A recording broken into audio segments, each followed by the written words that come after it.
Cara, a gente teve a primeira captação com 2 anos e meio de empresa, mais ou menos. Demorou, né? Era um negócio... Porque quando a gente abriu, assim, tinha muito pouco. Tinha anjo, nem existia direito de contrato de mútuo conversível, etc. Tava bem nascendo mesmo, sabe? Eu nem sabia o que era exit na época. Enfim, abri realmente pensando...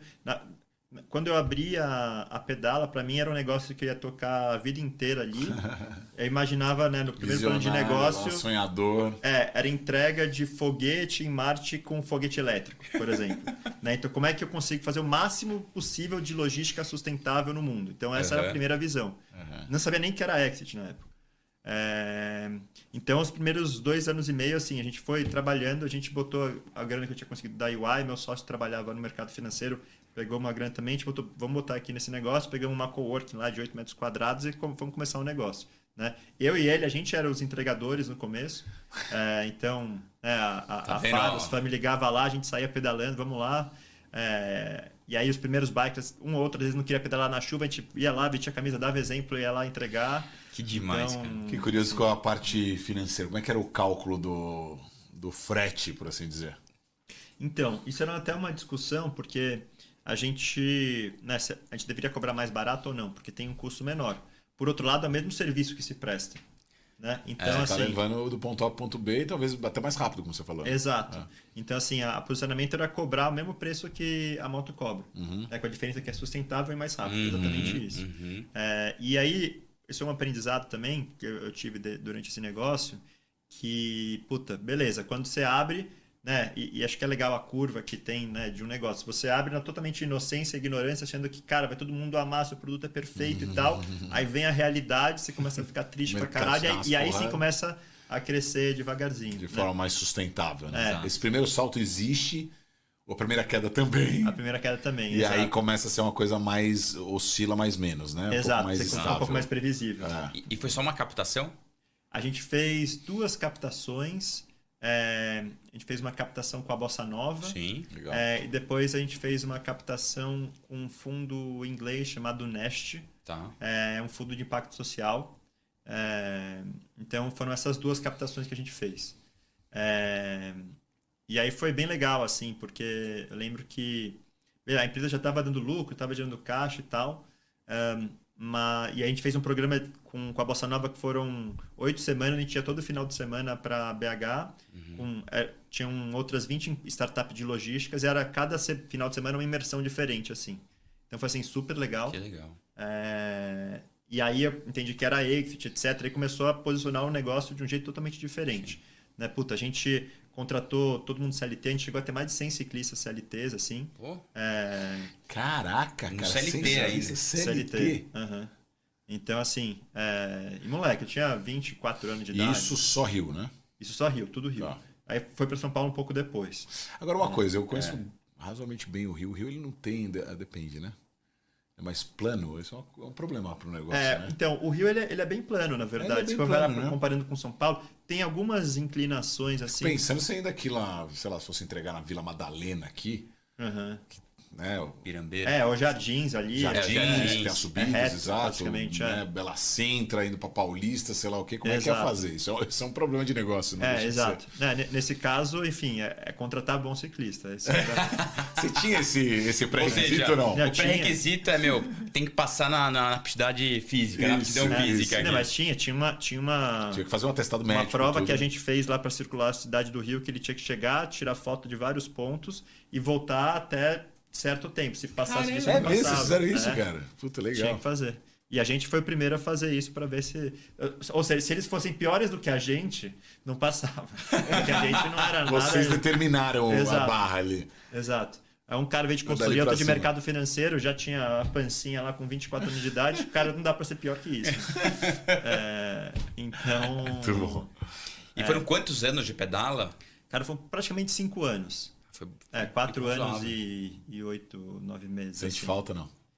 Cara, eu gostava bastante, né? Acho que tinha um clima muito legal de união de time lá, então era legal que a gente viu, muita gente cresceu lá, então o cara começou como ciclista, depois virou operador, depois virou coordenador, depois virou gerente. É sempre legal ver isso. Então era legal você ver o crescimento da galera que a gente fazia crescer mesmo por meritocracia, sabe? E foi um negócio que passou por muitas mudanças. Então, de CLT, a gente mudou todo mundo para virar MEI. A gente entregava antes para escritório, restaurante, e-commerce, passou a focar só em e-commerce. Então, teve todo pivotou o negócio, né? 100%. Tá. Era só a base própria, depois ficou dentro de self-storage, de ponto de coleta, e ficava distribuindo por aplicativo. Então, assim, mudou totalmente o negócio. Agora, era um negócio com margem muito baixa.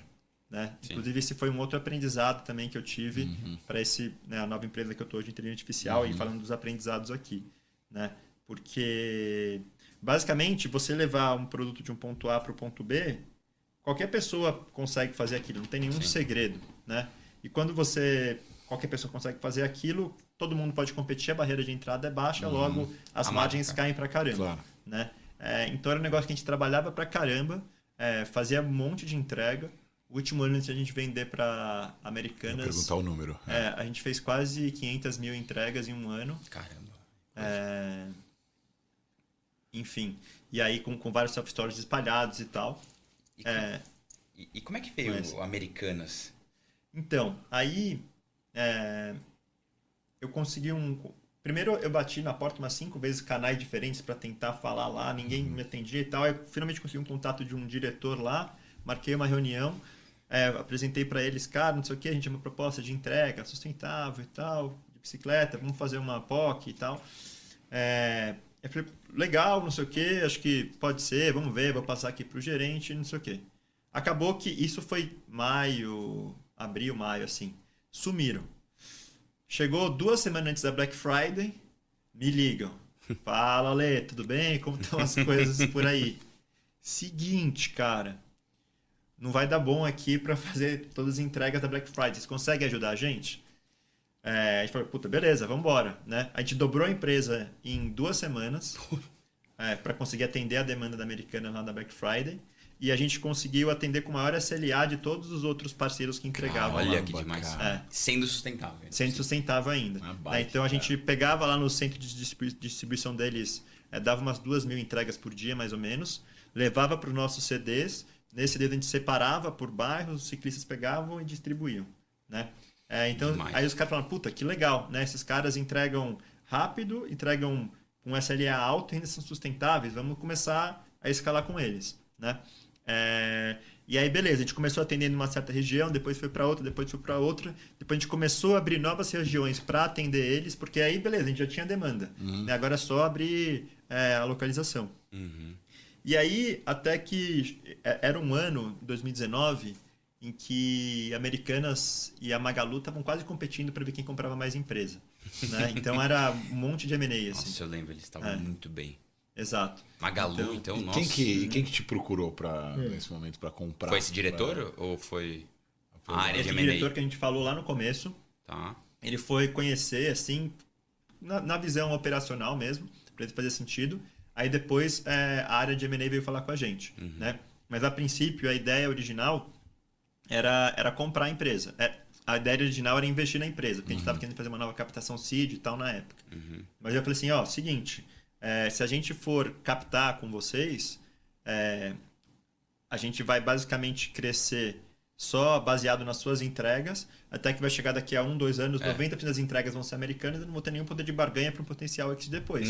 Então, se vocês quiserem comprar a gente aceita, né? Dependendo do preço aí que vocês propuserem. Aí o cara, mas vocês seriam americanos? A gente falou assim, pô, claro e tal, não sei o quê. Né? Pra gente é legal pra caramba poder escalar o projeto de... Você vendeu o negócio e ainda ganhou emprego. Exato. Né? Era exatamente essa a ideia. Né? Então, assim, pelo fato da gente, apesar de ter feito 300 mil entregas e tal lá naquele ano, comparando com Americanas, isso é um volume muito pequeno. Claro, né? Claro. Então, ficou muito claro para eles que eles estavam comprando as pessoas e não a empresa em si. Porque a gente tinha outros clientes e tal, mas não fazia sentido esses outros clientes nem irem para Americanas.